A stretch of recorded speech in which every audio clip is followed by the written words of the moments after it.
Здравствуйте, зрители моего канала. Я вот остановился закусочный, вот взял с собой сосиски в тесте, вот, и пиццу такую. Ну, по радио обещали буран, что-то там на дорогах буран. Вот даже ветер вот такой. Ну, если кому это слышно.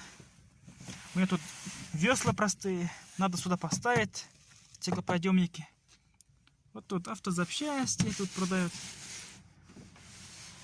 Чуть вон там дальше мой участок. Ничего, так оживленная дорога. Вон сзади магнит едет. Сейчас их очень много. Ладно, спасибо, ребята, ставьте лайки. До свидания.